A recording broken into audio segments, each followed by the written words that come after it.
Hi everyone, welcome to civils maestro. So आज का current affair analysis start करने से पहले एक पीस ऑफ इन्फॉर्मेशन है कि अब से करंट अफेयर एनालिसिस जो है वो वीक में 2 बार प्रोवाइड किया जाएगा। By weekly current affair analysis होगा।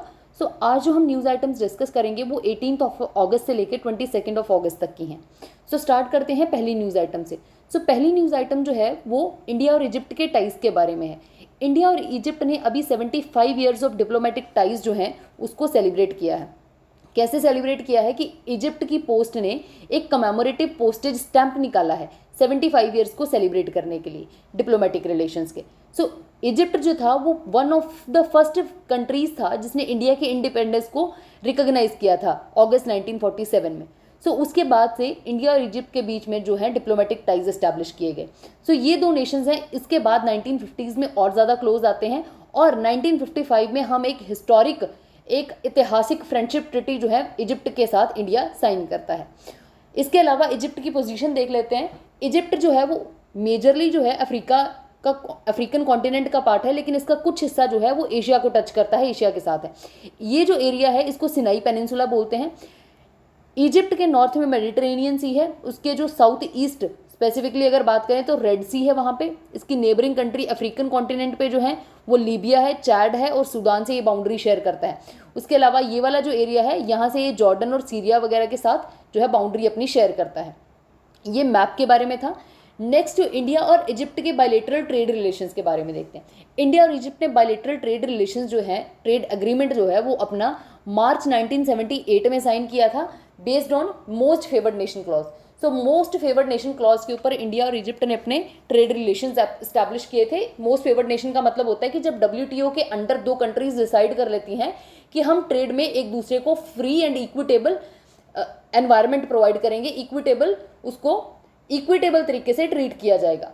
सो ये इंडिया और इजिप्ट का ट्रेड एग्रीमेंट के बारे में है। इसके अलावा अगर बात करें तो पिछले 10 सालों में ही अगर देखें तो इंडिया और इजिप्ट का जो ट्रेड है वो 10 टाइम्स जो है वो इंक्रीज हो चुका है उससे। पिछले 10 ईयर्स में 5 टाइम्स जो है वो इंक्रीज हो चुका है। उसके अलावा बायलेटरल ट्रेड जो है 2018 और 19 में $4.55 बिलियन ये रीच कर गया था। इजिप्ट ने इंडिया जो है वो अपने कुछ फ्रेंडली अफ्रीकन नेशंस के लिए एक मल्टीनेशनल ट्रेनिंग एक्सरसाइज कंडक्ट करता है। 2019 में ये एक्सरसाइज पुणे में हुई थी और पुणे में इजिप्ट जो है उसने भी multinational training exercise for friendly African nation जो हम कंडक्ट करते हैं उसमें पार्टिसिपेट किया था। उसके अलावा फर्स्ट एवर पहली बार इंडियन एयरफोर्स और इजिप्शियन एयरफोर्स ने मिलकर एक जॉइंट टैक्टिकल एयर एक्सरसाइज भी कंडक्ट करी थी। इसको डेजर्ट वॉरियर का नाम दिया था। सो डेजर्ट वॉरियर कब हुई थी? 2021 में इन्होंने कंडक्ट किया था। उसके अलावा जो स्पेशल फोर्सेस की एक बहुत लॉन्ग टाइम से पेंडिंग एक्सरसाइज है कि स्पेशल फोर्सेस की इंडियन स्पेशल फोर्सेस और इजिप्शियन स्पेशल फोर्सेस के बीच में साइक्लोन 1 नाम की एक एक्सरसाइज है जो प्लान हो चुकी है, जोधपुर में कंडक्ट की जाएगी। ये एक्चुअल में 8 जनवरी से 22 जनवरी 2022 को करनी थी एक्सरसाइज कंडक्ट, लेकिन ये पोस्टपोन हो चुकी है और नियर टाइम में हम देखेंगे इस एक्सरसाइज को। नेक्स्ट न्यूज़ आइटम जो है वो है कॉमनवेल्थ पार्लियामेंट्री कॉन्फ्रेंस के बारे में। सो 65th कॉमनवेल्थ पार्लियामेंट्री कॉन्फ्रेंस जो है वो कनाडा में होल्ड की जाएगी। ये एक इंडियन पार्लियामेंट्री डेलीगेशन जो है ओम बिरला उसको हेड करेंगे। सो ये जो एक्चुअल में कॉमनवेल्थ पार्लियामेंट्री कॉन्फ्रेंस होगी कनाडा में, सो उसमें जो इंडियन पार्लियामेंट की तरफ से एक डेलीगेशन जाएगी। सो उसको जो है ओम बिरला उस कॉमनवेल्थ कॉन्फ्रेंस में जो हमारा डेलीगेशन जा रहा है उसमें ओम बिरला उसको लीड करेंगे डेलीगेशन को। उसके अलावा 65th जो कॉन्फ्रेंस है, ये पार्लियामेंट्री कॉन्फ्रेंस है, ये हैलिफैक्स नाम के शहर में होगी कनाडा के और ये अगस्त 20 से अगस्त 26 तक जो है वहाँ पे कंडक्ट होगी। उसके अलावा कॉन्फ्रेंस जो है उसमें हमारी ही कंट्री से 23 प्रिसाइडिंग ऑफिसर्स और 16 सेक्रेटरीज जो हैं वेरियस स्टेट लेजिस्लेचर्स के वो भी पार्टिसिपेट करेंगे as part 2 commonwealth parliamentary conference. उसके अलावा कॉमनवेल्थ नेशंस के बारे, कॉमनवेल्थ पार्लियामेंट्री कॉन्फ्रेंस की हम बात कर रहे हैं, तो कॉमनवेल्थ है क्या? सो कॉमनवेल्थ जो है वो एक लूज एसोसिएशन है, एक मतलब एक ऑर्गेनाइजेशन काइंड ऑफ एक एसोसिएशन जैसा स्ट्रक्चर है जिसमें 56 इंडिपेंडेंट सोवरेन और डिपेंडेंट स्टेट्स जो हैं इसका पार्ट हैं। और ये जो मोस्ट ऑफ द स्टेट्स हैं ये पहले ब्रिटिश की या यूनाइटेड किंगडम्स की कॉलोनीज रह चुकी हैं किसी ना किसी टाइम पे। और ब्रिटिश मोनार्क जो हैं इन द सेंस जो क्वीन एलिजाबेथ हैं वो इसकी हेड हैं कॉमनवेल्थ की। Hence the Queen of UK Elizabeth II is given the title of head of Commonwealth। और टाइटल यूजुअली जो है इसकी कोई पॉलिटिकल, इसका मतलब ये नहीं है कि कोई पर्टिकुलर पॉलिटिकल पावर है ब्रिटिश मोनार्क की बाकी ये सारी की सारी कॉमनवेल्थ नेशंस के ऊपर, ठीक है। और यूजुअली कंट्रीज़ जो हैं मतलब जो भी कंट्रीज़ को कॉमनवेल्थ का स्टेटस दिया जाता है उनका कहीं ना कहीं कोई ना कोई कॉन्स्टिट्यूशनल लिंक यूके के साथ होता है। बट कुछ ऐसी कंट्रीज़ भी हैं जो ना तो कभी ब्रिटिश की कोई कॉलोनी रही है ना ही उसके ब्रिटिश के साथ कोई कॉन्स्टिट्यूशनल रिलेशंस है, देन ऑल्सो वो कॉमनवेल्थ की मेंबर है। जैसे रवांडा और मोजाम्बिक जो है ये जो है इनके कोई हिस्टोरिकल टाइज ब्रिटेन के साथ नहीं रही हैं, लेकिन फिर भी ये जो है मेंबर कंट्रीज़ हैं। और एशिया में से कौन कौन सी कंट्रीज़ जो मेंबर हैं वो है Bangladesh, Brunei, India, Malaysia, Maldives, Pakistan, Singapore and Sri Lanka. ये जो है ये कॉमनवेल्थ की पार्टिसिपेटिंग नेशंस हैं, कॉमनवेल्थ के मेंबर्स हैं। बेनिफिट क्या है अब कॉमनवेल्थ के, ठीक है। तो पहला बेनिफिट ये है कि अगर आपके पास किसी भी कंट्री के पास अगर कॉमनवेल्थ की मेंबरशिप है सो उससे क्या है वो Commonwealth fund for technical cooperation का के साथ भी एसोसिएट हो जाता है। So membership of the association brings benefit, मतलब ये बेनिफिट प्रोवाइड करता है सारी कंट्रीज़ को जो कॉमनवेल्थ की मेंबर हैं। सो कॉमनवेल्थ की कंट्रीज़ जो हैं वो CFTC Commonwealth fund for technical cooperation का पार्ट हो जाती हैं, तो वो उस फंड को एक्सेस कर सकती हैं। उसके अलावा ये जो एसोसिएशन है ये इकोनॉमिक और सोशल डेवलपमेंट की बात करती है, इसको प्रमोट करती है और पॉवर्टी एलिफिएशन के ऊपर भी वर्क करती है। नेक्स्ट कॉमनवेल्थ गेम्स जो है वो काफ़ी एक बहुत बड़ा मेजर इंटरनेशनल स्पोर्टिंग वर्ल्ड में एक बहुत बड़ा इवेंट है जिसमें ये सारी कंट्रीज़ पार्टिसिपेट करती हैं। ये कॉमनवेल्थ के बारे में था और कॉमनवेल्थ पार्लियामेंट्री कॉन्फ्रेंस के बारे में था जो कनाडा में होगी। नेक्स्ट न्यूज़ आइटम जो है वो निकोटीन रिप्लेसमेंट थेरेपी के बारे में है। सो निकोटीन रिप्लेसमेंट थेरेपी जो है उसको अभी जो है national list of essential medicine में डाला जाएगा। इट इज़ लाइकली कि वो उसको ऐड कर दिया जाए। सो निकोटीन रिप्लेसमेंट थेरेपी है क्या एक्चुअल में? सो निकोटीन रिप्लेसमेंट थेरेपी जो है ये एक WHO approved, world health organisation ने इसको अप्रूव किया गया है और ये एक 12 वीक का 12 हफ्ते की एक रजीम है कि जो पर्सन स्मोक करते हैं और अगर वो स्मोकिंग छोड़ना चाहते हैं सो स्मोकर की सिगरेट के ऊपर डिपेंडेंसी को कम करने के लिए या फिर उनकी सिगरेट छुड़वाने के लिए, स्मोकिंग को छुड़वाने के लिए एक 12 हफ्ते की रजीम प्लान है जिसको WHO ने रिकॉग्नाइज किया हुआ है। सो it is for reducing the smoking or smokers dependency on cigarette and gradually and finally lead them to quit smoking। और पहले उनकी डिपेंडेंसी सिगरेट के ऊपर कम की जाती है और फिर वो धीरे धीरे स्मोकिंग को क्विट कर देते हैं। NRT जो है इन द सेंस कि निकोटीन रिप्लेसमेंट थेरेपी जो है उसमें निकोटीन, ऐसा नहीं है कि उनकी निकोटीन बंद कर दी जाती है, उनको स्मॉल अमाउंट में निकोटीन दी जाती है in the form of gum, ठीक है, पैचेस या स्प्रेज, इनहेलर, लोजेंजेस, कुछ ऐसी फॉर्मेट में उनको जो है दी जाती है। उनको निकोटीन दी जाती है लेकिन कोई भी और हार्मफुल केमिकल जो टोबैको में होता है वो नहीं दिया जाता है। सो NRT जो है वो पर्सनस को, अब सपोजिटली कोई पर्सन जो है अगर वो कोई सिगरेट या फिर कोई ऐसी स्मोकिंग छोड़ने की कोशिश कर रहा है तो उसमें बहुत ज़्यादा उसको ना फिजिकल विड्रॉल सिम्टम्स भी दिखने को मिलेंगे कि उसको बहुत जैसे उसकी हैबिट हो जाती है, क्योंकि एक टाइम के बाद तो अगर हैबिट के बाद पर्सन किसी ड्रग को छोड़ता है तो उसको बहुत ज़्यादा फिजिकल पेन महसूस होती है, ठीक है, उसको बहुत ज़्यादा अर्ज होती है कि वो दोबारा से इसको ले। सो ये NRT जो है ये किसी तरीके से इसकी फिजिकल विड्रॉल सिम्टम्स जो हैं, जो इसकी नीड है, उसकी अर्ज है या उसकी पेन है, उसको सप्रेस करती है ताकि पर्सन का साइकोलॉजिकल एस्पेक्ट इंप्रूव हो सके कि जिस तरीके से वो इमोशनली निकोटीन से या उस प्रोडक्ट से अटैच्ड है या फिर इमोशनल उसकी इन्वॉल्वमेंट जो है उसमें वो कम हो सके, ताकि उसको कोई पेन वगैरह जैसे सिम्टम उसका रिलीव मेडिसिन के थ्रू कर दें, हम NRT के थ्रू कर दें और साइकोलॉजिकल एस्पेक्ट के ऊपर फिर वो कॉन्सेंट्रेट कर सके और फोकस कर सके और उसको एलिविएट कर सके। उसके अलावा बहुत सारी स्टडीज़ जो हैं उन्होंने शो किया है कि NRT जो है वो चांसेस ऑफ क्विटिंग स्मोकिंग, कि अगर कोई पर्सन स्मोकिंग क्विट करना चाहता है तो NRT जो है वो उसको डबल कर देती है उसके चांसेस को, इन द सेंस कि उसको बहुत ज़्यादा हेल्प करती है और चांसेस हैं, डबल चांसेस होते हैं देन नॉट यूजिंग NRT, कि अगर पर्सन NRT यूज़ कर रहा है तो वो क्विट कर देगा स्मोकिंग को। ये इसके बारे में था, निकोटीन रिप्लेसमेंट थेरेपी के बारे में। नेक्स्ट न्यूज़ आइटम जो है वो मिथिला मखाना के बारे में है। यूनियन गवर्नमेंट ने अभी जोग्राफिकल इंडिकेशन टैग दिया है, जीआई टैग दिया है मिथिला मखाना को। सो मिथिला मखाना या मखान बोलते हैं इसको, ठीक है।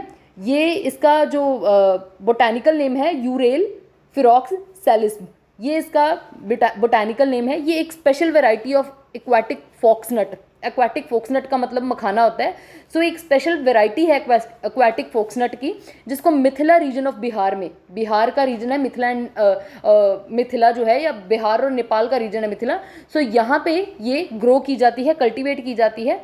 और जीआई टैग जो है उसकी सिग्निफिकेंस ये होती है कि कभी अगर एक प्रोडक्ट को जीआई टैग दे देते हैं तो कोई भी पर्सन सिमिलर आर्टिकल को अपने नाम से या फिर उस जगह के नाम से सेल नहीं कर सकता है अगर वो उस एरिया से बिलोंग नहीं करता है। सपोजली मिथिला मखाना को दे दिया, ये मिथिला रीजन है, तो यहाँ पे जो सर्टिफाइड प्रोड्यूसर्स हैं या सर्टिफाइड कल्टीवेटर हैं, सिर्फ यही मिथिला मखाना को बेच सकते हैं इंटरनेशनल या डोमेस्टिक मार्केट में।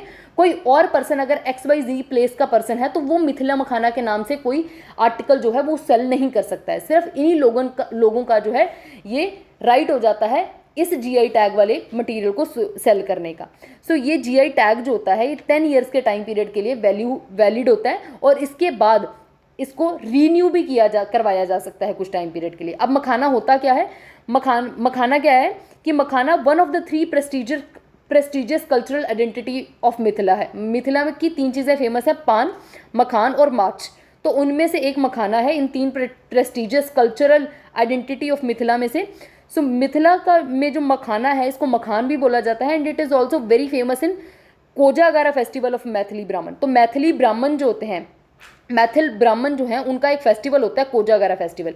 ये कोजागरा फेस्टिवल में क्या होता है कि न्यूली मैरिड कपल्स के लिए फेस्टिवल होता है, तो उसमें भी मिथिला मखाना जो है यूज़ किया जाता है, उसकी वजह से भी ये फेमस है।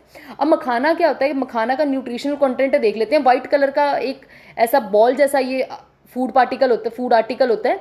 तो इसमें क्या होता है, प्रोटीन बहुत ज़्यादा मात्रा में होता है, फाइबर होता है काफ़ी ज़्यादा, और इसमें माइक्रो न्यूट्रिएंट्स भी होते हैं, जैसे कि कैल्शियम होता है, मैग्नीशियम होता है, आयरन होता है, फॉस्फोरस होता है। सो ये न्यूट्रिशनली भी काफ़ी रिच होता है। उसके अलावा जोग्राफिकल इंडिकेशन टैग के बारे में देख लेते हैं। ये एक इंसिग्निया होता है, एक्चुअली मैंने बताया ही आपको कि प्रोडक्ट जो है, ये प्रोडक्ट को एक इंसिग्निया दिया जाता है कि ये प्रोडक्ट जो है इसकी यूनिक जोग्राफिकल ओरिजिन है। जैसे मखाना है तो उसका एक यूनिक ओरिजिन है, यूनिक जोग्राफिकल ओरिजिन है कि एक सिर्फ इसी पर्टिकुलर एरिया में इसको उगाया जाता है, and evolution over the centuries. तो इसी एरिया में उसकी इवोल्यूशन हो रही है with regard to special quality और द रिप्यूटेड एट्रीब्यूट्स, कि जिस चीज़ के लिए वो फेमस है, चाहे वो उसकी क्वालिटी है, प्रोटीन कंटेंट है, उसका स्ट्रक्चर है, उसकी आउटलुक है, जिस भी चीज़ के लिए वो फेमस है, वो जीआई टैग का मतलब होता है कि वो जोग्राफिकली इसी रीजन का जो मखाना है या इसी रीजन का ये आर्टिकल जो है ये फेमस है, इसी के अंदर ये पर्टिकुलर स्पेशल एट्रीब्यूट्स हैं, ठीक है। और ये जो जीआई टैग है ये ऑथेंटिसिटी का मार्क होता है। ये इंश्योर करता है कि सिर्फ रजिस्टर्ड ऑथोराइज्ड यूजर्स या फिर एटलीस्ट वो लोग जो उस एरिया या उस जोग्राफिकल टेरिटरी में रिजाइड कर रहे हैं, सिर्फ उन्हीं को अलाउ करता है कि वो उस नाम के प्रोडक्ट को सेल कर सकें बाहर। GI tag in India is governed bye, अब एक्ट है एक, in fact geographical indication of the goods act 1999 जो जीआई टैग को गवर्न करता है इंडिया में, और इसको जोग्राफिकल इंडिकेशन रजिस्ट्री चेन्नई में जो है ये इसको इशू करती है इस टैग को। बेनिफिट्स क्या हैं? अब जिस भी प्रोडक्ट को जीआई टैग मिल जाता है उसको लीगल प्रोटेक्शन प्रोवाइड की जाती है। इंडियन जोग्राफिकल इंडिकेशन मतलब उसको एक लीगल प्रोटेक्शन प्रोवाइड की जाती है उसकी यूनिक फीचर्स को, या फिर उसकी यूनिक इंडियन जोग्राफिकल इंडिकेशन उसको प्रोवाइड कर रहे हैं, ताकि कोई भी बाहर का पर्सन जो है वो उसको यूज़ ना कर सके, उसको सेल ना कर सके, ठीक है। उसके अलावा economic prosperity of original producer, जो ऑथेंटिक असली प्रोड्यूसर हैं उस आर्टिकल के, उनको उनकी इकोनॉमिक प्रोस्पेरिटी का में हेल्प करता है ये, of the goods produce in a geographical territory. Next, GI protection India में जो है वो रिकॉग्निशन ऑफ प्रोडक्ट में भी हेल्प करता है कि इंटरनेशनल मार्केट में भी वो प्रोडक्ट उसी जगह के नाम से फेमस होता है, ठीक है। सो एक जीआई प्रोटेक्शन भी मिल जाती है और रिकॉग्निशन भी मिल जाती है, ठीक है, और एक्सपोर्ट भी फाइनली साथ के साथ बूस्ट होता है, ठीक है। ये है जीआई टैग के बारे में।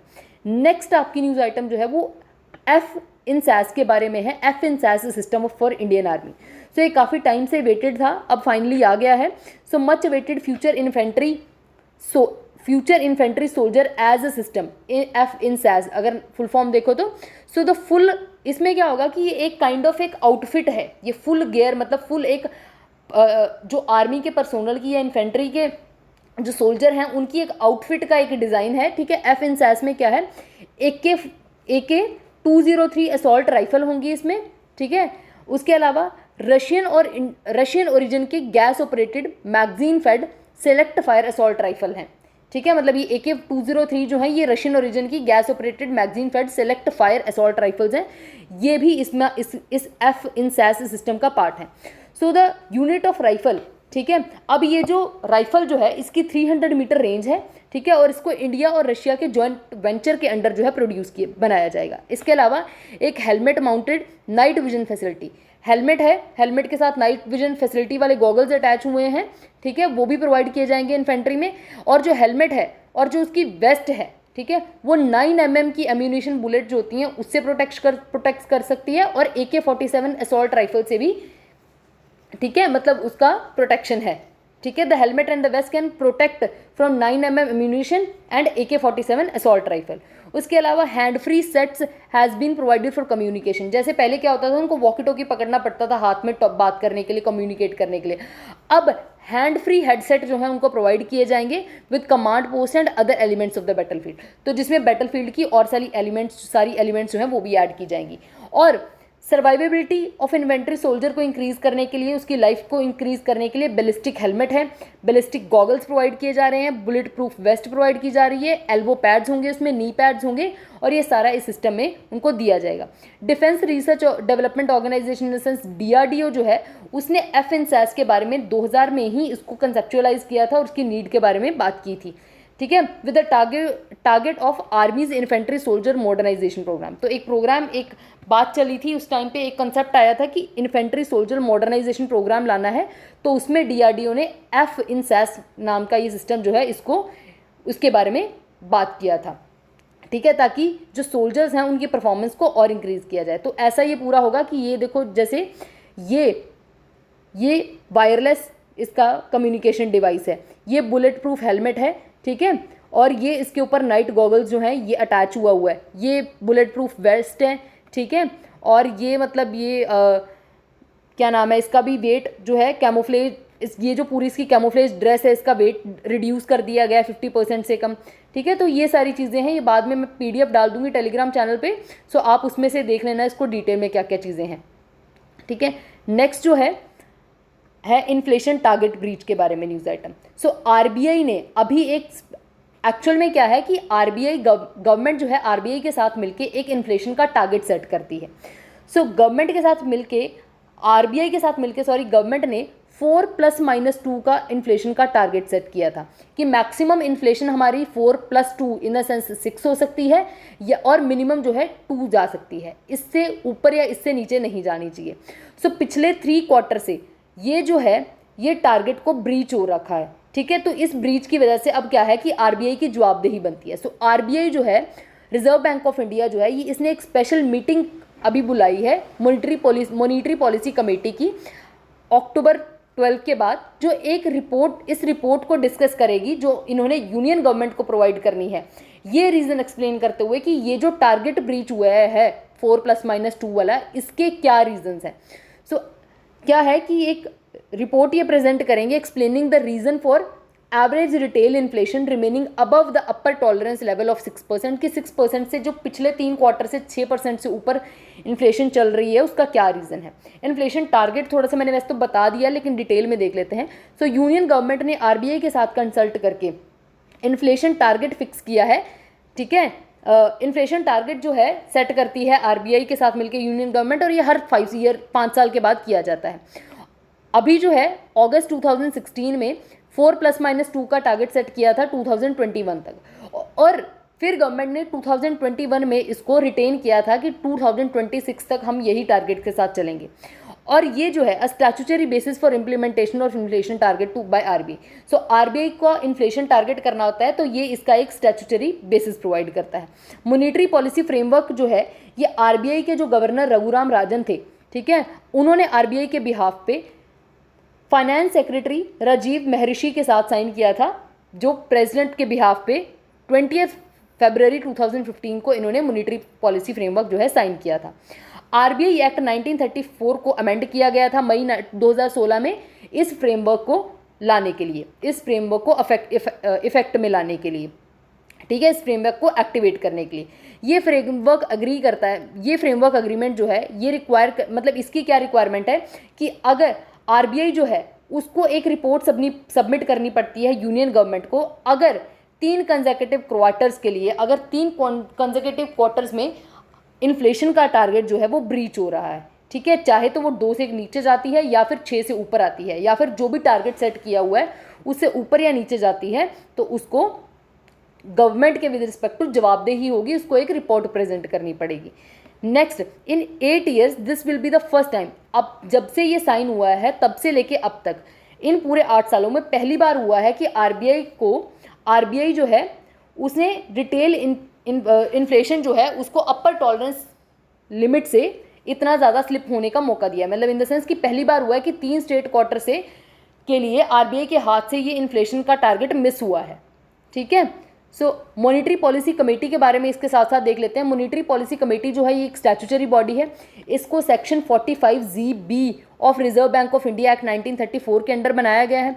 ये एक इंस्टीट्यूशनलाइज फ्रेमवर्क है जो प्राइस स्टेबिलिटी को मेंटेन करने के लिए की बात करता है, while pursuing the goal of growth, कि प्राइस स्टेबिलिटी तो करनी है इन अ सेंस कि इन्फ्लेशन को तो टारगेट करना है, लेकिन साथ में जो हमारी ग्रोथ है, ठीक है, ग्रोथ जो है वो हैम्पर नहीं होनी चाहिए। बिकॉज बहुत बार क्या होता है कि आरबीआई क्या करती है कि इन्फ्लेशन को टारगेट करने के लिए वो अपने इंटरेस्ट रेट को अफेक्ट कर देती है, ठीक है, इन द सेंस कि इंटरेस्ट रेट को बढ़ा देती है। अगर इंटरेस्ट रेट को बढ़ा दिया जाएगा तो उसके लिए लोन कम अवेलेबल होंगे, lesser loan will be available for growth, तो जिसकी वजह से ग्रोथ जो है वो डिक्रीज करती है, ठीक है, ग्रोथ हैम्पर होती है। तो इसकी वजह से आरबीआई को एक ऐसा सेटअप करना पड़ता है कि इन्फ्लेशन भी टारगेट हो जाए और ग्रोथ भी कम ना हो, ठीक है। सो ये इसको करना पड़ता है, ये इसका ट्विन एम है। उसके अलावा ये जो मॉनेटरी पॉलिसी कमेटी है ये उर्जित पटेल कमेटी, ठीक है, उसकी रिकमेंडेशन के अंडर बनाई गई थी। नेक्स्ट क्या है कि कॉम्पोजिशन क्या है मॉनेटरी पॉलिसी कमेटी की। चेयरमैन इसके आरबीआई के गवर्नर होते हैं, ठीक है, आरबीआई के गवर्नर इसके एक्स ऑफिशियो चेयरमैन होते हैं। मेंबर 6 मेंबर कमेटी होती है इंक्लूडिंग द चेयरमैन, चेयरमैन को इंक्लूड करके 1 चेयरमैन प्लस 5 मेंबर्स। इनमें से 3 टोटल मेंबर जो हैं वो 3 आरबीआई के ऑफिशियल्स हैं और 3 गवर्नमेंट के नॉमिनेटेड मेंबर होते हैं जिनको गवर्नमेंट आउटसाइड से जो है नॉमिनेट करती है, ठीक है। उसके अलावा फंक्शंस क्या है, policy interest rate required to meet the inflation target, policy interest rate इसको टाइम टू टाइम नोटिफाई करना पड़ता है। MPC is obligated to meet 4 times a year, इसको एक साल में 4 बार मीटिंग कंडक्ट करनी पड़ती है, मीटिंग करनी पड़ती है। MPC meeting require quorum of 4 member, इसमें 4 मेंबर का कोरम होता है कि अगर कमेटी की मीटिंग बुलाई गई है और उसमें 4 मेंबर से अगर कम मेंबर होंगे तो मीटिंग नहीं रद्द कर दी जाएगी, मीटिंग नहीं की जाएगी, और मिनिमम 4 मेंबर तो चाहिए मीटिंग कंडक्ट करने के लिए। उसके अलावा हर एक एमपीसी का मेंबर जो होता है उसके पास 1 वोट होता है, और गवर्नर जो है उसके पास पहली बार तो वो वोट करता है स्टार्टिंग में, इन अ सेंस कि जब सभी की कोई डिसीजन लेना है और सभी वोट कर रहे हैं। उसके अलावा उसके पास जो है कास्टिंग वोट होता है कि अगर मान लो दोनों बातों में 3-3 लोग आ गए हैं, 3-3 कि 3-3 के बीच में वो डिवीजन हो गई है क्योंकि 6 मेंबर कमेटी और 3-3 ये के ऊपर डिवीजन आ गई है, तो कास्टिंग वोट जो है वो आरबीआई के मेंबर का होगा जो टाई को ब्रेक करेगा। उसके अलावा आरबीआई जो है ये रिजर्व बैंक जो है is obligated to issue a document called monetary policy report. So ये एक मॉनेटरी पॉलिसी रिपोर्ट हर 6 महीने बाद पब्लिश करता है जिसमें एक्सप्लेन किया जाता है कि इन्फ्लेशन का सोर्स क्या था, ओरिजिन क्या था, and inflation estimation for next 6 to 8 month क्या होगा, कि नेक्स्ट 6 से 8 महीने में इन्फ्लेशन जो है कहाँ तक जाएगी, ये इसके बारे में था। नेक्स्ट न्यूज़ आइटम है लिंगायत कम्युनिटी के बारे में। लिंगायत या वरशैव कम्युनिटी, ठीक है, ये एक पॉलिटिकली डोमिनेंट ग्रुप है कर्नाटका का। ये जो होते हैं ना वरशैव जो होते हैं, वरशैव या लिंगायत होते हैं, ये शिवा के डिवोटी होते हैं। लिंगायत जो है 12th century सेंट बासवान नाम के एक सेंट थे, फिलोसोफर थे, ठीक है, उन्होंने रिचुअलिस्टिक वर्शिप और प्री एमिनेंस ऑफ वेदा को रिजेक्ट कर दिया था और एक वरशैव नाम का ये ट्रेडिशन स्टार्ट किया था। सो वरशैव सेक्ट ऑफ द कम्युनिटी जो है वो बिलीव करता है worship Shiva idols and practices, मतलब वरशैव सेक्ट जो है ना, मतलब अब ये लिंगायत का एक हिस्सा है वरशैव जो है, ठीक है, मतलब मेजर जो आउटफिट है वो लिंगायत है, ठीक है, इसका पार्ट है, एक सब पार्ट है, उसका छोटा हिस्सा है वरशैव। वरशैव जो है वो खुद को कंसीडर करते हैं कि वो हिंदू के मतलब सारे जो कस्टम्स हैं उनको फॉलो करते हैं और शिवा के आइडल्स की वर्शिप करते हैं। और लिंगायत कंसीडर करते हैं वैष्णव जो है वो हिंदुइज्म का पार्ट है, एज वो हिंदू के कस्टम्स को फॉलो करते हैं। वेल वैष्णव्स को लगता है कि the community was an ancient religion establishment, कि ये जो वैष्णव कम्युनिटी है ये एंशियंट रिलीजन है एक, जिसको शिवा ने खुद से एस्टैब्लिश किया था। और बासवान जो है, ठीक है, बासवान उसका एक संत था उस कम्युनिटी का। सो कम्युनिटी जो है इसकी काफ़ी पॉलिटिकल प्रेजेंस है, काफ़ी ज़्यादा स्ट्रॉन्ग पॉलिटिकल प्रेजेंस है, पोलिटिकली डोमिनेंट ग्रुप है, और मेजरली ये नॉर्थ ऑफ कर्नाटका में है। लिंगायत जो है वो 17% of total population of Karnataka को रिप्रेजेंट करते हैं, और ये मेजरली नॉर्थ कर्नाटका में है। ठीक है, लिंगायत और वैष्णव में क्या डिफरेंस क्या है? लिंगायत है ये इस तरफ, वैष्णव है ये क्या है, ओरिजिन क्या है, ये 12th century social reformer Baswan का सेक्ट है। ठीक है, लिंगायत अपने आप को बासवान का सेक्ट मानते हैं, और वैष्णव जो है वो कहते हैं कि शिवा के लिंगम से, ठीक है, वहाँ से बॉर्न आउट हुए थे, फॉलोवर ऑफ पंचपीठ के फॉलोवर हैं ये। शिवा को फॉर्मलेस एंटिटी मानते हैं लिंगायत वाले, और वैष्णव वाले शिवा को एक ह्यूमन की तरह ट्रीट करते हैं। ठीक है, Shiva from Vedas as a human इसको मानते हैं। उसके अलावा बिलीफ क्या है, बासवान के जो वचन हैं उसको मानते हैं ये। एंड लिंगायत जो है ये कास्ट सिस्टम में बिलीव नहीं करते। वैष्णव जो है वो वेदास को मानते हैं, वेदास में बिलीव रखते हैं, और कास्ट सिस्टम को बिलीव करते हैं। ठीक है, और ये टेम्पल बैन, ठीक है, मतलब ये टेम्पल्स बैन की मान्यता रखते हैं, मतलब ये किसी रिलीजियस इंस्टीट्यूशन जैसे कि टेम्पल्स में नहीं जाते हैं, आइकन वर्शिप नहीं करते हैं। ठीक है, और ये टेम्पल्स में भी जाते हैं, उनके प्रीस्ट भी होते हैं। तो ये था बासवान, इन अ सेंस बासवान के बारे में, लिंगायत के बारे में, और उसका जो पार्ट है एक वैष्णव उनके बारे में। ठीक है, नेक्स्ट आपकी न्यूज़ आइटम है उड़ान स्कीम के बारे में। उड़ान स्कीम जो है, मतलब पहले एक स्कीम आई थी आज से कुछ साल पहले, ठीक है, 5 साल, इसने अभी 5 साल कंप्लीट किए हैं। 2016 में स्कीम आई थी, उड़े देश का आम नागरिक, उड़ान स्कीम। ये एक रीजनल कनेक्टिविटी स्कीम है, मिनिस्ट्री ऑफ सिविल एविएशन के अंडर आती है, 2016 में स्टार्ट की थी। इसका मेन ऑब्जेक्टिव ये था कि हमने रीजनल एविएशन मार्केट जो है इंडिया की उसको डेवलप करना है, ताकि हर जो एयर से ट्रैवल करने वाला पैसेंजर है उसको अफोर्डेबल और इकोनॉमिकल टिकट मिल सके, उसको इकोनॉमिकल जो तरीके से वो ट्रैवल कर सके, और साथ ही साथ उसको अफोर्डेबिलिटी उसकी का ध्यान रखते रखते ये भी ध्यान रखना था कि जो एयर ट्रैवल एजेंसी है जो सर्विस प्रोवाइड करती है उसका बिजनेस भी प्रॉफिटेबल रहे। ठीक है, on the regional routes to common man, ठीक है, and even in small town, कि ये सिर्फ बिग टाउन जैसे कि चेन्नई, मुंबई या दिल्ली, ठीक है, ऐसे एरियाज़ को कनेक्ट नहीं करना है, इसके अलावा स्मॉल टाउन्स को भी कनेक्ट करना है। टारगेट क्या था इसका कि मिनिस्ट्री ऑफ सिविल एविएशन जो है वो 100 न्यू एयरपोर्ट्स बनाएगी 2024 तक, विद 1000 न्यू रूट्स बनाए जाएंगे जहां से एरोप्लेन्स, ठीक है, फ्लाई कर सकते हैं उड़ान आरसीएस स्कीम के अंदर 2026 तक। अब मिनिस्ट्री ऑफ सिविल एविएशन जो है इसकी ये फ्लैगशिप स्कीम है उड़ान, इसने 5 साल कंप्लीट किए हैं। इसका एम मैंने आपको बता दिया, एनहांस सिविल एविएशन इंफ्रास्ट्रक्चर को इन्हांस करना है और टियर 2 और टियर 3 सिटीज़ में कनेक्टिविटी प्रोवाइड करनी है। क्या है कि 2014 तक 74 ऑपरेशनल एयरपोर्ट्स हैं इंडिया में, लेकिन उड़ान स्कीम के रोल आउट होने के बाद से क्या है कि अब 141 हमारे एयरपोर्ट्स बन गए हैं इंडिया में। Under the scheme more than 1 crore passengers have been benefited, approximately 1 crore passenger को बेनिफिट हुआ है। उसके अलावा नेक्स्ट न्यूज़ आइटम है 3D प्रिंटेड कॉर्निया के बारे में।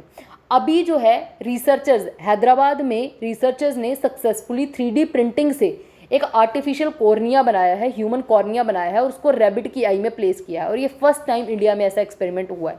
3D प्रिंटेड ह्यूमन कॉर्निया जो है वो किसी एक ह्यूमन डोनर ने कॉर्नियल टिश्यू डोनेट किया था, ठीक है, उसको यूज़ करके रिसर्चर्स जो कि LV प्रसाद आई इंस्टीट्यूट, ठीक है, LV प्रसाद आई इंस्टीट्यूट के रिसर्चर्स, IIT हैदराबाद के रिसर्चर्स और CCMB centre for cellular and molecular biology के रिसर्चर्स ने मिलके एक ये आर्टिफिशियल कॉर्निया बनाया है। ठीक है, और इसको जो पैसा दिया था इस रिसर्च के लिए, जो ग्रांट थी, जो फंडिंग थी 3D प्रिंटिंग के लिए, ये डिपार्टमेंट ऑफ बायोटेक्नोलॉजी DBT ने प्रोवाइड किया था। ठीक है, अब आई का स्ट्रक्चर देख लेते हैं। ये आई है, ये आउटर जो इसका एरिया होता है ये कॉर्निया है, ठीक है, उसके बीच में बिल्कुल ये एरिया जो होता है ये प्यूपिल है, यहाँ पे ये बिल्कुल बीच में ब्लैक आप देख रहे हो। उसके बाहर वाला ये जो हर किसी का अलग कलर का होता है, ठीक है, ये आइरिस है, ठीक है, यहाँ पे आइरिस ये है। नेक्स्ट ये है जो वाइट वाला पार्ट जो है ये स्क्लेरा है, ठीक है, पीछे ये रेटिना है, ठीक है, ये मैक्यूला है, और ये ऑप्टिक नर्व्स हैं, और यहाँ पे रेटिना के ऊपर जो है इमेज बनती है। ठीक है, और 3D प्रिंटिंग जो है, अब 3D प्रिंटिंग में क्या होता है कि 3D प्रिंटिंग जो है वो computer aided design, CAD computer aided design को यूज़ करता है और 3 डायमेंशनल ऑब्जेक्ट बनाता है। कैसे बनाता है ये, जैसे ये पिक्चर में दिखाया गया कि एक के ऊपर ऐसे एक लेयर ऐड की जाती हैं, ठीक है। प्रिंसिपल क्या है कि 3D प्रिंटिंग में 3D प्रिंटर जो है ये 3 डायमेंशनल ऑब्जेक्ट बनाता है, ठीक है। एक कंप्यूटर एडेड डिज़ाइन की फाइल दी जाती है उसमें, उसके ऊपर बेस्ड वो डिज़ाइन बनाता है। Creation of the 3D printer object is achieved using a additive process. Additive process होता है कि एक एडिटिव प्रोसेस में क्या होता है कि एक ऑब्जेक्ट कैसे बना दिया जाता है कि एक सक्सेसिव लेयर के ऊपर लेयर ऐसे डाली जाती हैं, ठीक है। एडिटिव प्रोसेस में object is created by laying down successive layers of material until the object is create. जब तक ये तैयार नहीं हो जाता तो ऐसे लेयर्स ऐड करते रहते हैं, और हर एक लेयर जो है ऐसे लगती है कि उसी सब ऑब्जेक्ट, जैसे अगर ऑब्जेक्ट है तो उसका एक बड़ा थिन सा क्रॉस सेक्शन है ये, ठीक है। तो ऐसे ये लगती है। 3D printing enable us to produce complex shape. 3D printing से बहुत कॉम्प्लेक्स शेप्स बनाई जा सकती हैं और बहुत कम मटेरियल यूज़ करके। अगर ट्रेडिशनल मटेरियल को यूज़ करके या ट्रेडिशनल तरीके से अगर बनाते हैं तो बहुत ज़्यादा मटेरियल यूज़ होता है, लेकिन 3D प्रिंटिंग से बहुत कम मटेरियल यूज़ होता है। लास्ट न्यूज़ आइटम जो है आपकी है वो विनबैक्स एक्सरसाइज के बारे में, पहले भी हम इसको डिस्कस कर चुके हैं। So 3rd edition of VINBAX exercise जो है वो कंडक्ट की जाएगी, 3rd edition of exercise VINBAX 2022 में। ये विनबैक्स जो है बायलेटरल आर्मी एक्सरसाइज है इंडिया और वियतनाम के बीच में, ठीक है। और ये चंडी मंदिर में हरियाणा में हो रही है, ठीक है।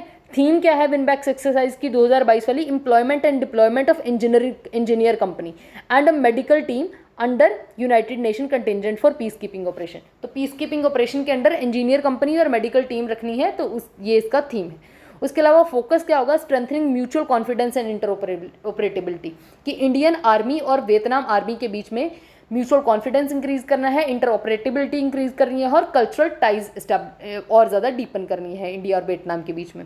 नेक्स्ट एडिशन जो विनबैक्स की होगी इस साल, तो ये इंडिया में हो रही है, नेक्स्ट टाइम ये वियतनाम में कंडक्ट की जाएगी। वियतनाम की लोकेशन देख लेते हैं।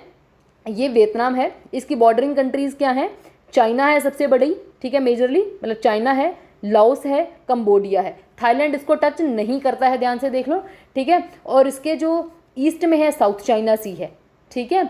और इंडिया तो काफ़ी इधर रह जाता है, उसके अलावा म्यांमार वगैरह इसके साइड में है। ट्रॉपिक ऑफ कैंसर जो है वो उसके ऊपर से निकल जाती है, वियतनाम के अंदर एंटर नहीं करती है, ठीक है। सो ये है वियतनाम के बारे में। So this is it for the day, I hope you liked it, please share it with your friends. और इसकी जो PDF हो टेलीग्राम चैनल में दे दी जाएगी, और टेलीग्राम चैनल का लिंक जो है वो डिस्क्रिप्शन बॉक्स में होगा। Please share it with your friends and thank you so much.